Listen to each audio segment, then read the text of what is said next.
Thanksgiving at the Carter house always looked perfect from the outside. The large suburban home outside Chicago glowed with warm lights, the smell of roasted turkey drifting through the hallway, and the sound of polite laughter filling the dining room. If you walked in as a guest, you would think you had stepped into one of those holiday commercials where everyone smiles and no one ever argues.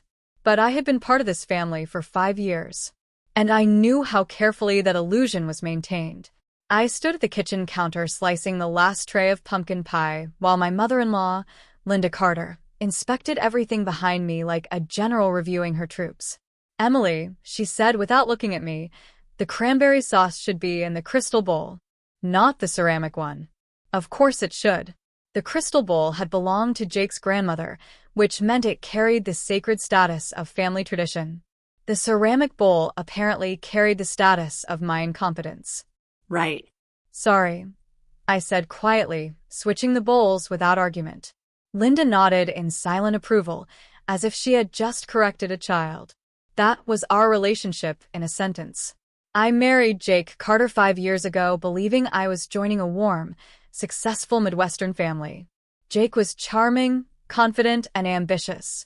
His family owned a respected construction business in the Chicago suburbs, and they carried themselves with the quiet pride of people who believed their name meant something.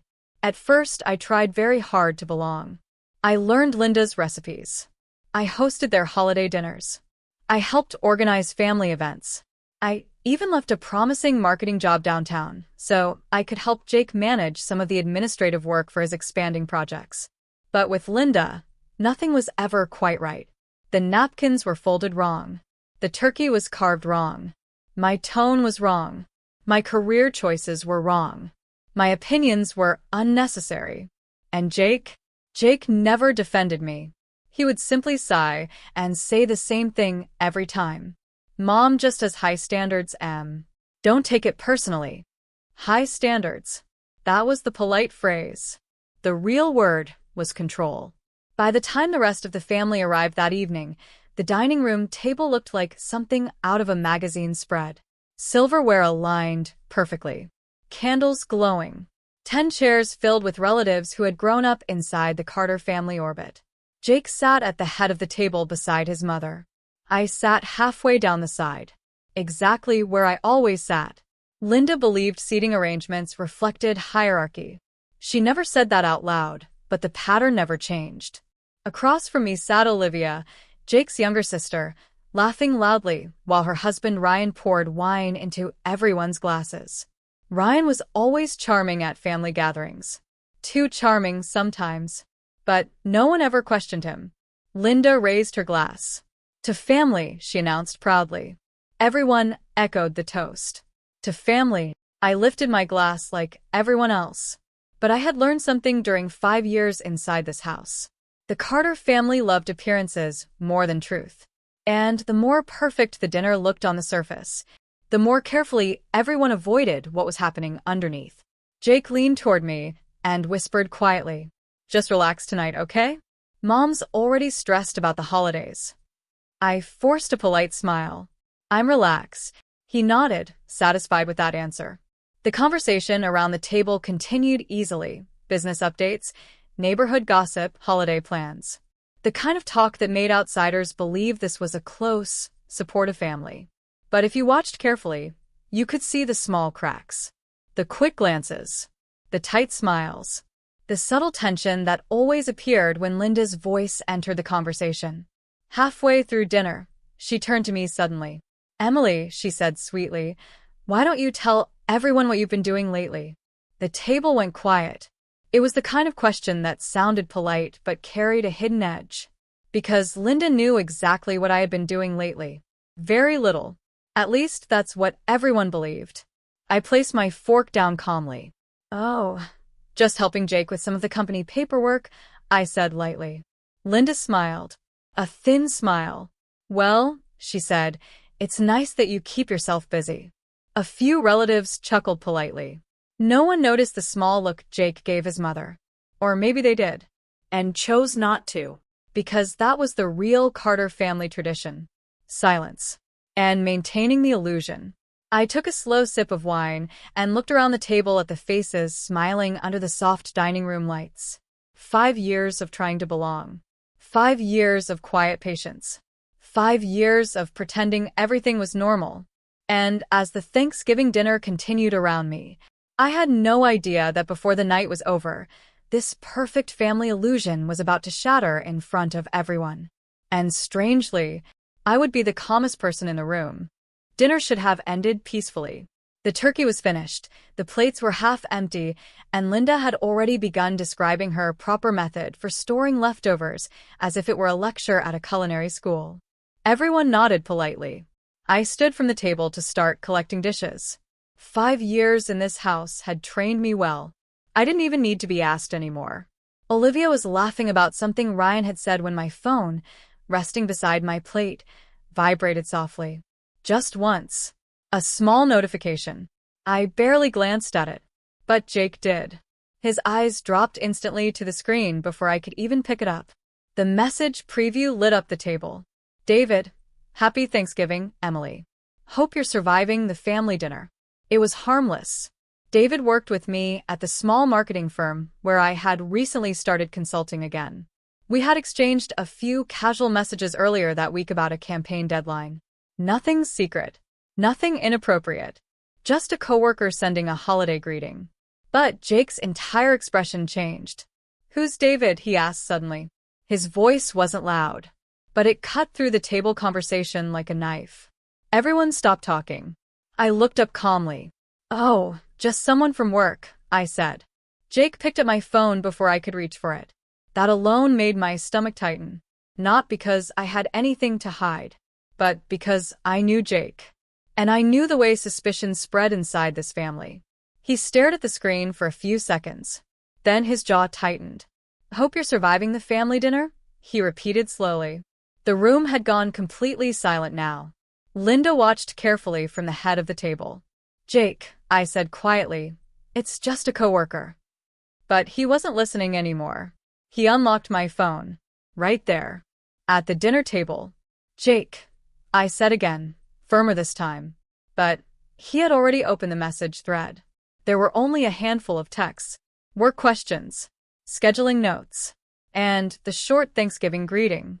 But something in Jake had already decided what it wanted to believe. He placed the phone down slowly on the table. Then he leaned back in his chair and laughed. Not a happy laugh. A cold one. Well, he said loudly, this is interesting. Linda tilted her head. What is it, sweetheart? Jake turned the phone so everyone could see the screen. Apparently Emily's been having friendly little conversations with some guy named David. A few relatives shifted uncomfortably. Olivia frowned. It's just a text, Jake, she said. But Linda spoke before I could. Oh, she murmured thoughtfully. A coworker, you said? Her voice had that same soft curiosity she used whenever she smelled weakness. Yes, I said evenly. A coworker. Jake shook his head slowly. Funny, he said. You never mentioned him before. Because he was irrelevant. Because adults have coworkers. Because normal people don't turn a holiday text into a courtroom trial. But the Carter family was never normal. Ryan leaned forward slightly. Let's not make a big deal out of. Jake slammed his palm against the table. The dishes rattled. Oh, I think we should make a big deal out of it, he said. His voice had risen now, anger filling every word. Because apparently my wife has been messaging some guy behind my back. Linda placed a gentle hand on Jake's arm, but the expression on her face wasn't calming. It was curious, almost satisfied. Well, she said quietly, if there's nothing inappropriate happening, Emily can't simply explain it. 10 pairs of eyes turned toward me, waiting, judging.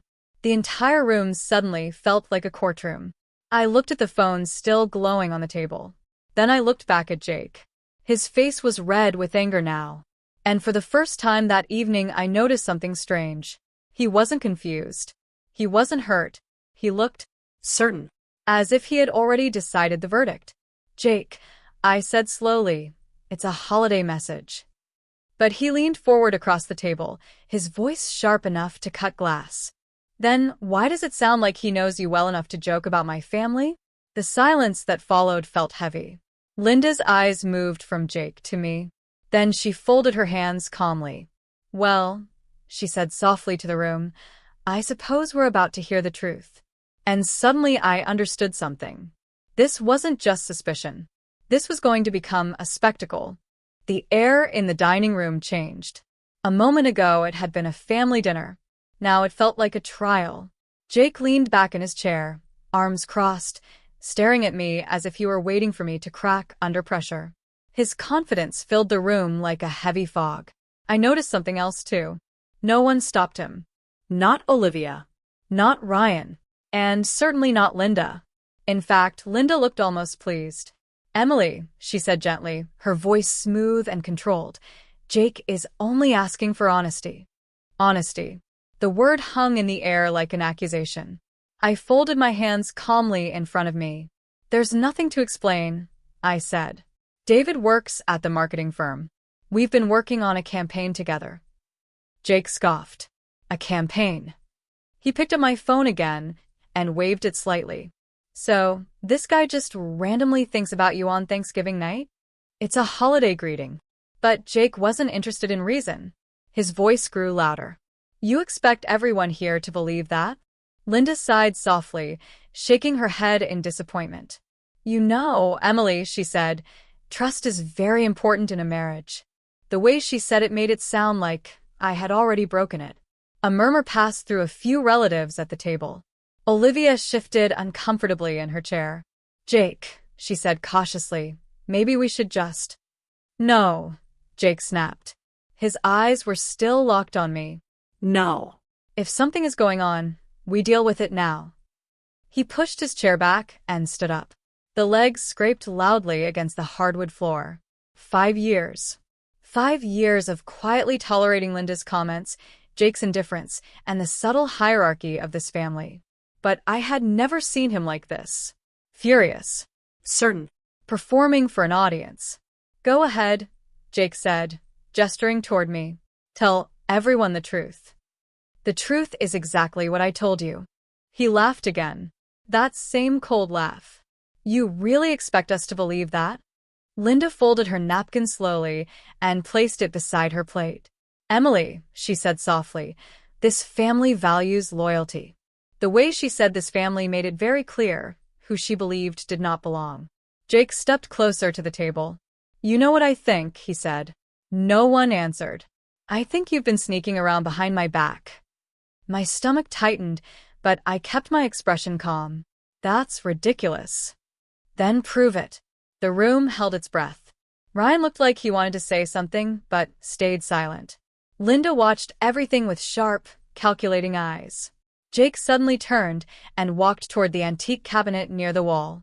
For a moment, I thought he was just trying to intimidate me. Then he opened the cabinet and reached inside.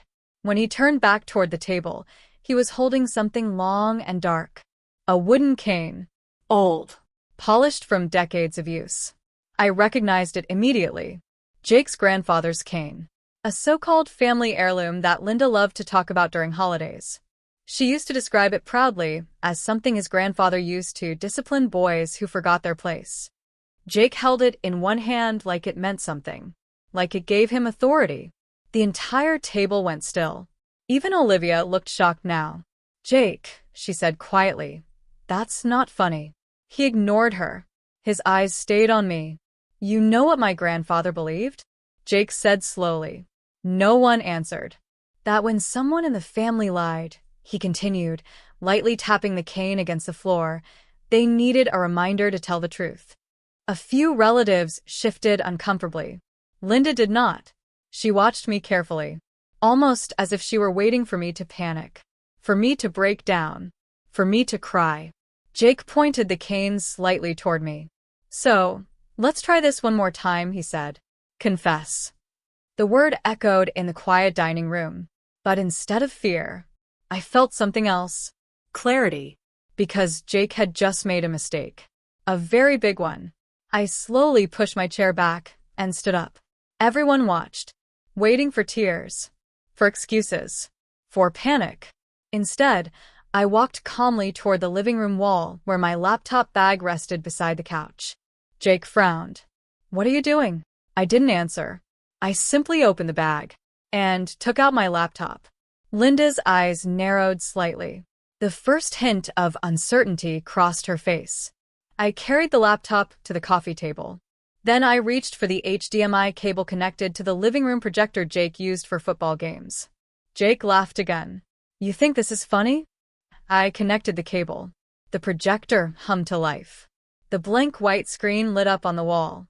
Then I turned back to the table and finally spoke. "If we're going to talk about honesty," I said calmly, "there's something all of you should watch first." For the first time that evening, Linda Carter stopped smiling. The room went completely silent when the projector turned on.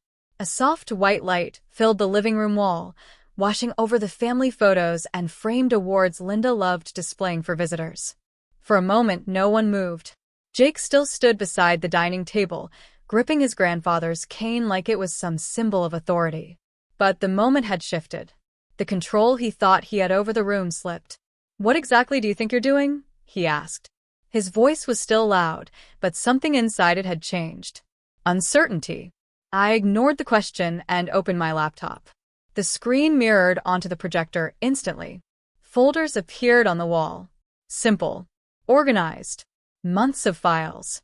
Jake frowned. "Emily." Linda leaned forward slightly in her chair. Her expression was no longer amused. "What is this?" she asked carefully. I clicked the trackpad once. A new window opened. Video files. Dozens of them. Each labeled with dates. The room grew even quieter. Olivia stared at the wall. Ryan shifted in his chair. Jake walked closer to the projector screen. "What the hell is this supposed to be?" he demanded. I finally looked at him. "You wanted honesty," I said calmly.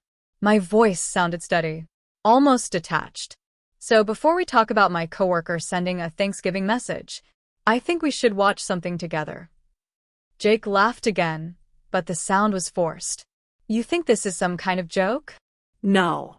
I clicked one of the files, but I didn't press play yet. Instead, I turned slightly toward the dining table. My eyes moved across every face. Linda, Olivia, Ryan, the cousins, the aunts and uncles. 10 people who had just watched Jake accuse me like I was a criminal. 10 people who had said nothing. "You all seem very interested in loyalty tonight," I said quietly. Linda straightened in her chair. "This family values transparency," she replied.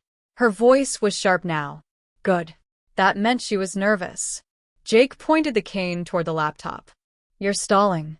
"No," I said. "I'm giving you a chance to sit down." That surprised him. "Excuse me? If we're going to watch this," I continued calmly, "you might want to sit." A strange tension spread through the room. Ryan glanced at the screen again, then at Linda. Linda's eyes were locked on the laptop now. Calculating. Jake didn't sit. Instead, he crossed his arms. "Fine," he said. "Play whatever little drama you prepared." So I did. I pressed the spacebar. The video started. Black and white footage filled the wall. A timestamp appeared in the corner. June 14 to 10:42 p.m. It was security footage from inside the Carter house. The angle showed the back hallway near the kitchen entrance. At first, nothing happened. Just an empty hallway. Jake frowned. "This proves what exactly?" I said nothing. 5 seconds passed. 10 seconds.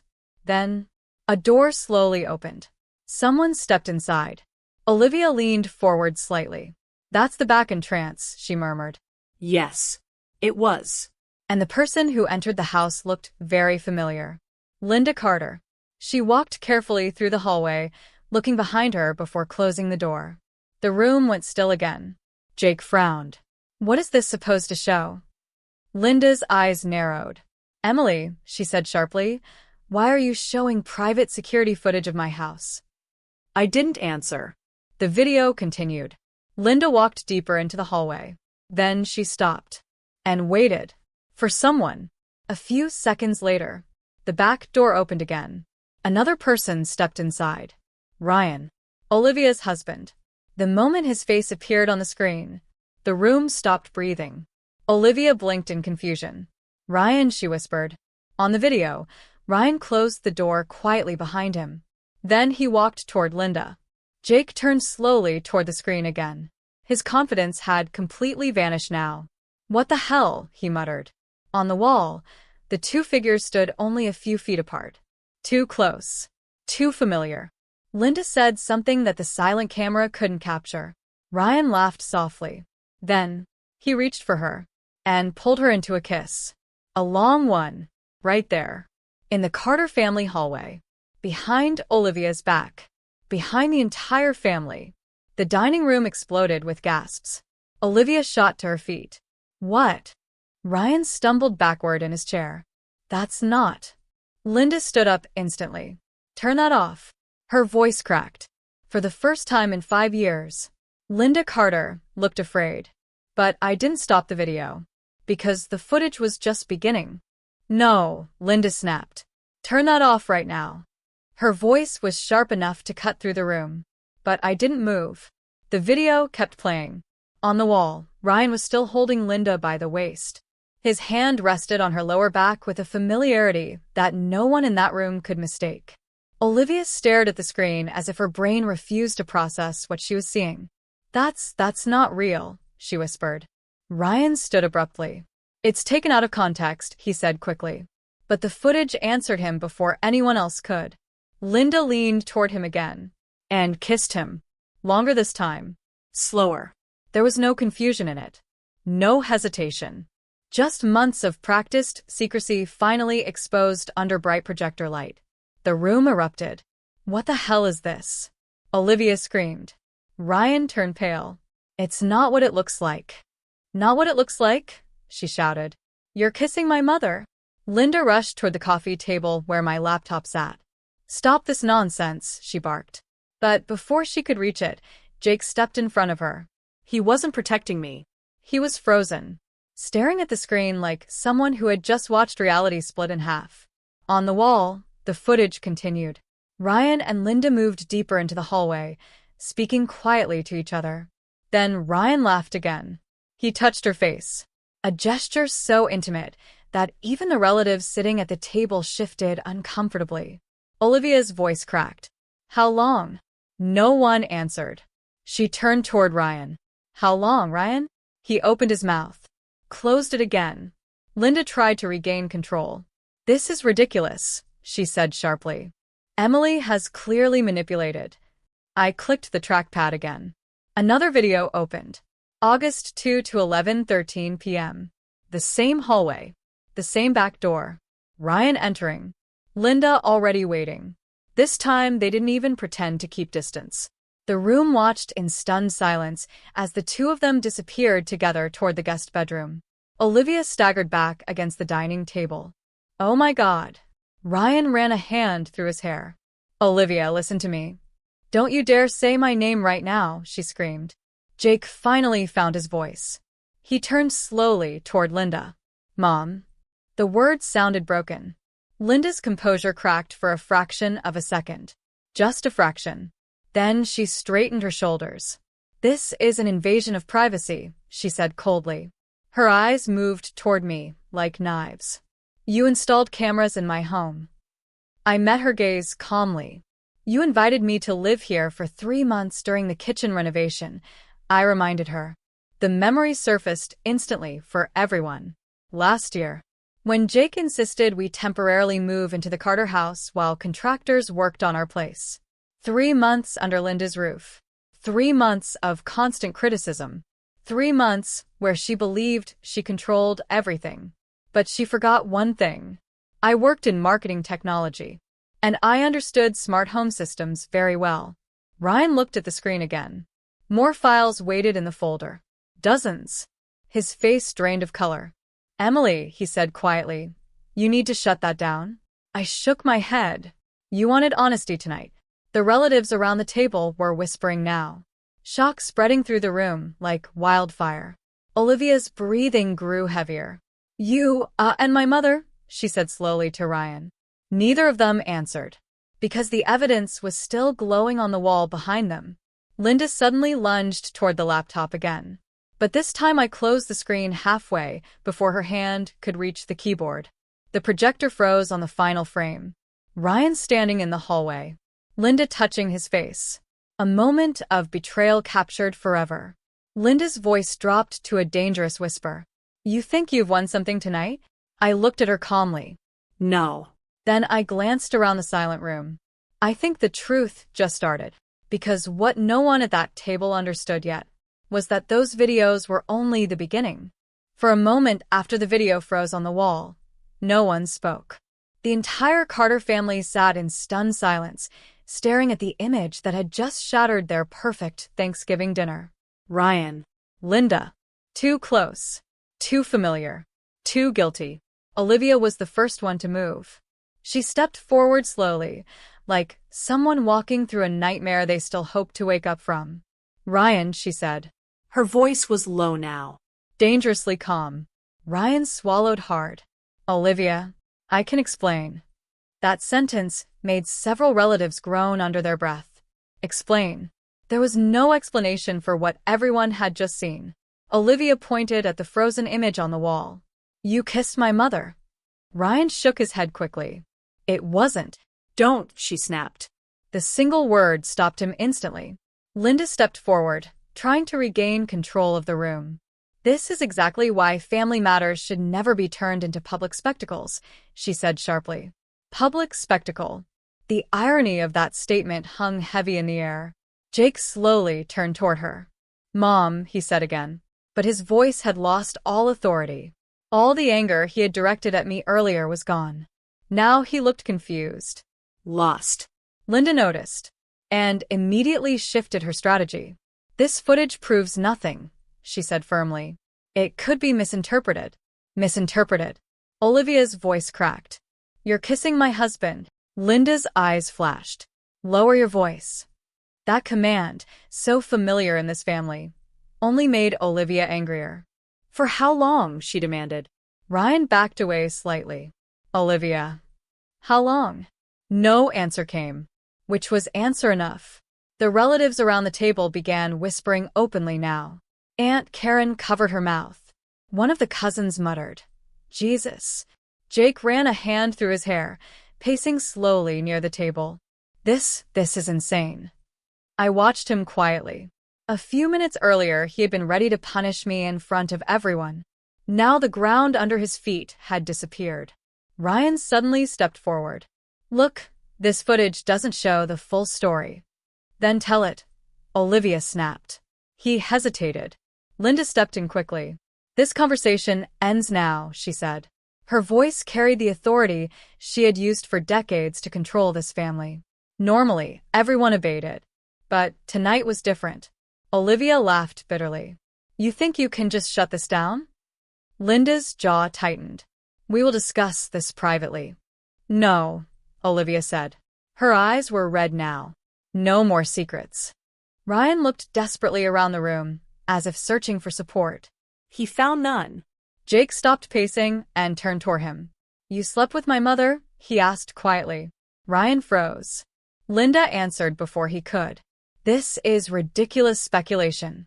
I reached for the laptop again. Another video file sat in the folder. Different date. Different time. Same hallway. Linda saw my hand move, and suddenly panic flashed across her face. Emily, she said sharply, if you play another one of those videos. Why not? Olivia interrupted. Her voice trembled. I want to see. Ryan looked like he might be sick. Olivia, please. But Olivia was no longer listening to him. Her eyes were fixed on the screen. Linda stepped toward me again.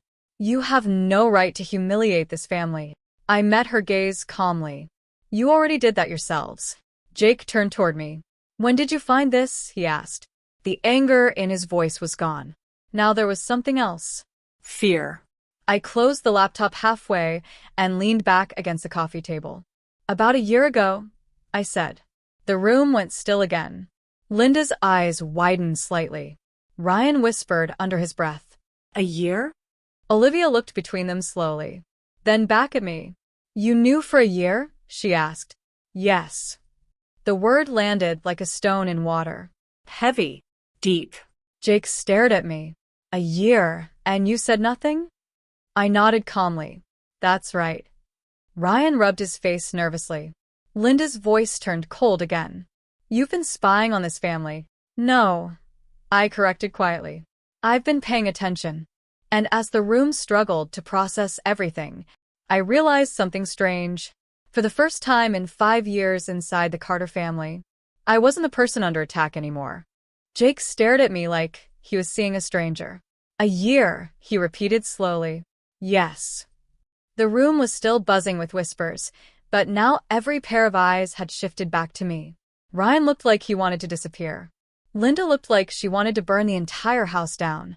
Olivia stood frozen beside the table, her hands gripping the edge so tightly her knuckles had turned white. You knew, she said again quietly. I nodded. I suspected first. Linda scoffed. Suspected, she said coldly. Or imagined? I ignored her. It started last December, I said. The room fell silent again. Jake frowned. December? I nodded. You remember the Christmas party your company hosted here? He did. Everyone did. The Carter house had been full of employees, contractors, neighbors. Music, drinks, decorations everywhere. A perfect event for Linda to showcase the family's success. I was in the kitchen that night. I continued, looking for the wine opener. Ryan shifted in his chair. I heard voices in the back hallway. Olivia slowly turned toward him again. Ryan looked at the floor. I thought it was just someone stepping outside, I said. But when I walked closer, I paused. The memory was still clear. I saw you too. Linda's expression hardened. That's absurd. I looked directly at her. You were standing very close, I said calmly. Close enough that I could tell it wasn't an accident. Jake stared between us. And you didn't say anything? No. Why? Because by then I already understood something important about this family. I folded my arms loosely. Because if I had said something that night, I explained, everyone would have defended Linda. A few relatives shifted uncomfortably. They knew it was true. Linda had ruled this family for decades. Her version of events was always the official one. You would have said I misunderstood. I continued. You would have said I was causing drama. Linda lifted her chin slightly. And you didn't? No. Ryan rubbed his forehead nervously. So, what, you just waited? Not exactly. I turned the laptop slightly so everyone could see the folder again. Dozens of files. Dates spanning nearly a year. I installed smart cameras, I said. Linda's voice exploded. You what? Jake blinked. You installed cameras in the house? Only in the shared spaces, I said calmly. Hallways. The back entrance. The living room. Olivia's voice was barely a whisper. You were watching them? No, I corrected gently. I was collecting evidence. Ryan's chair scraped slightly as he shifted. This is insane, he muttered. But no one was listening to him anymore. Jake rubbed the back of his neck. You did all this without telling me? Yes. Linda glared at me. You've been spying on this family like some paranoid detective. No, I said quietly. I've been protecting myself. That made Jake pause. What does that mean? I looked directly at him. Because about 3 months after I first saw them, I tapped the trackpad. Another folder appeared. This one labeled financial documents. The room went quiet again. Ryan's face drained of color. Linda's eyes sharpened. Jake frowned. What is that? I met his gaze calmly. That, I said, is the reason I didn't say anything for a year. Olivia looked between the screen and her husband. What reason? I leaned back against the table again. Because your mother and your husband weren't just having an affair. The silence deepened. Ryan whispered under his breath. Emily. I ignored him. They were planning something. Jake's stomach visibly tightened. Planning what? I looked around the room slowly. 10 stunned faces. 1 broken family. And a truth none of them were ready to hear. Then I said quietly. They were planning to use this family's money. The words landed like a bomb in the room. They were planning to use this family's money. For several seconds, no one spoke. Jake blinked slowly. What are you talking about?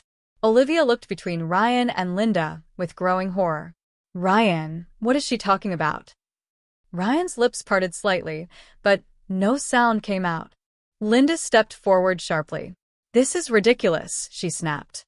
Emily is inventing stories to distract everyone from her own behavior tonight. Her confidence had returned, or at least she was pretending it had. But I had already learned something about Linda Carter during 5 years in her family. When she lost control, she attacked. Jake turned to me again. You're saying my mother and Ryan were planning something with the family money? I nodded once. Not just planning. I tapped the laptop again. A document appeared on the projector. Bank statements. Transaction records. Highlighted transfers. Jake frowned at the screen. What am I looking at? Olivia stepped closer to the wall. Then her face went pale. That's Ryan's account. Ryan suddenly stood up.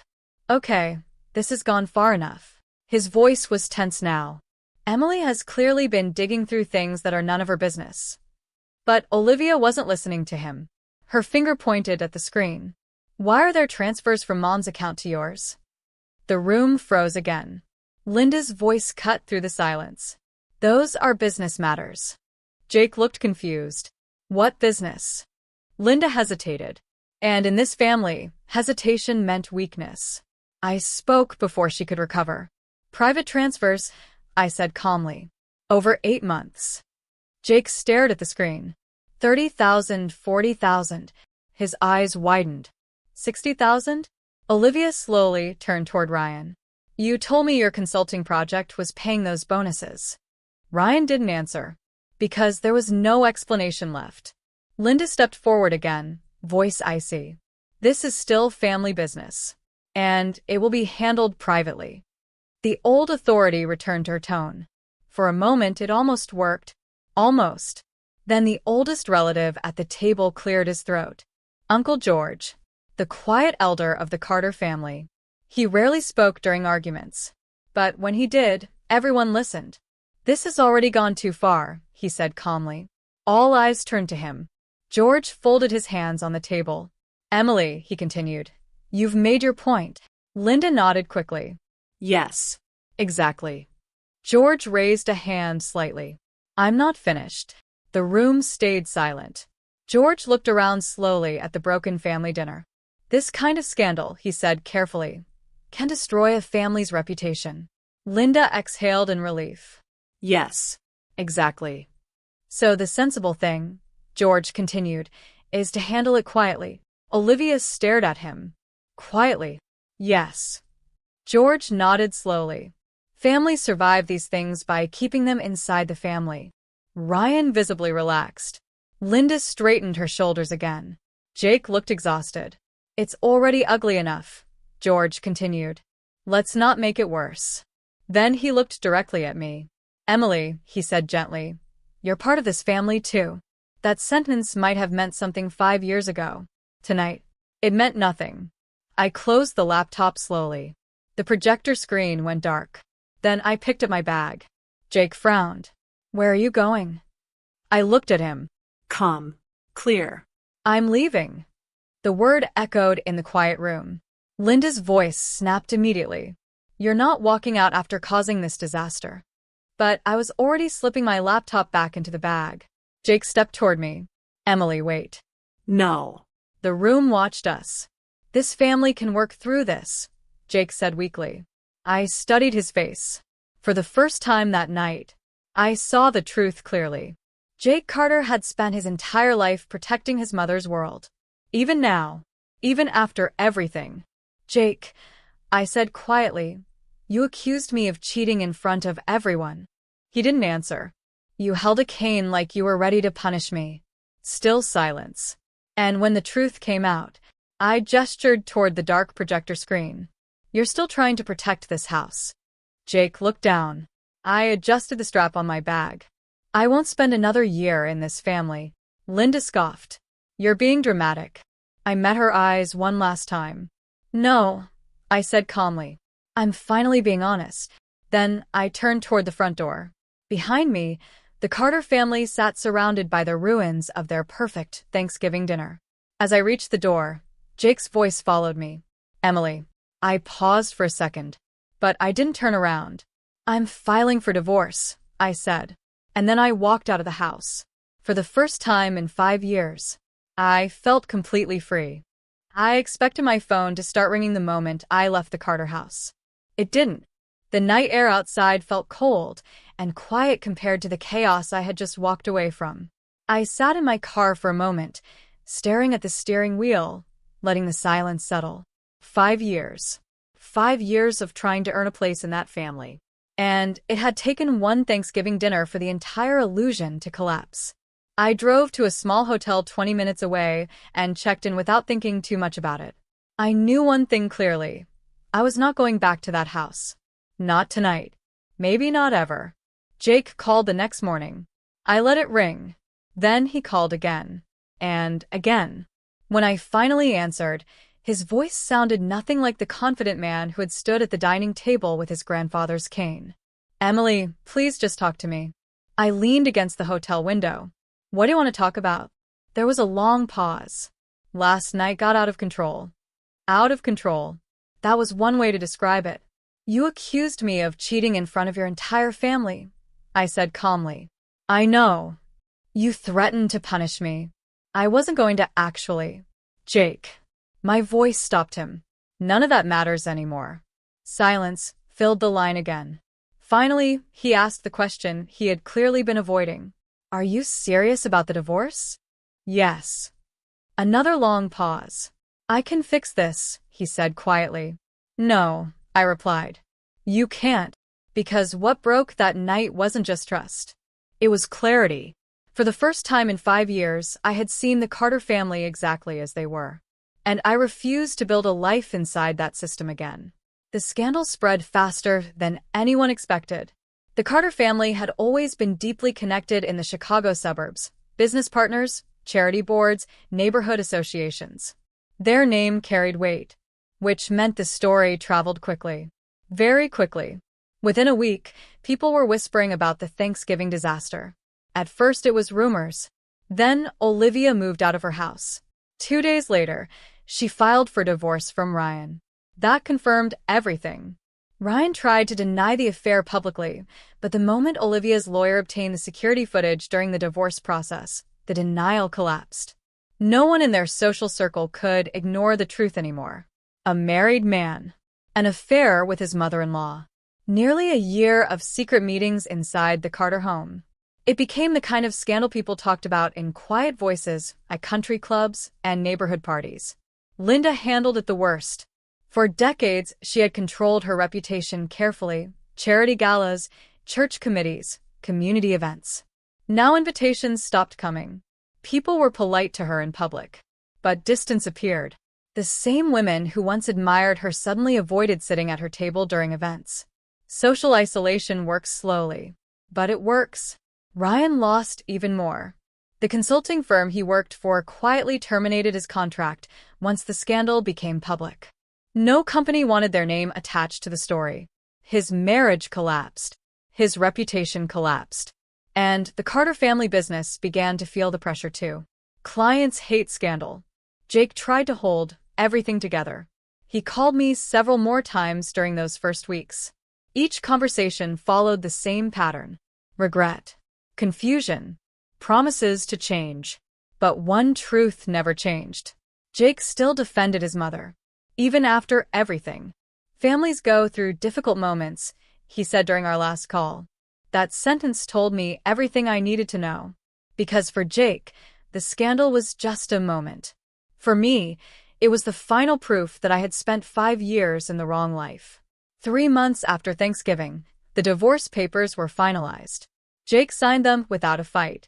I think deep down he knew he had already lost the only person who had truly tried to stand beside him. The day the court approved the divorce, I felt something unexpected. Not anger. Not sadness. Just quiet closure. The Carter family still existed. But the world they had built no longer had anything to do with me. And that freedom was worth more than 5 years of silence. 6 months after the divorce, I left Chicago. Not because I was running away, but because staying there meant constantly hearing the Carter name, seeing familiar streets, and being reminded of a life that had already ended. Seattle offered something different. Distance. Rain. And anonymity. No one there knew about the Thanksgiving dinner that had dismantled an entire family.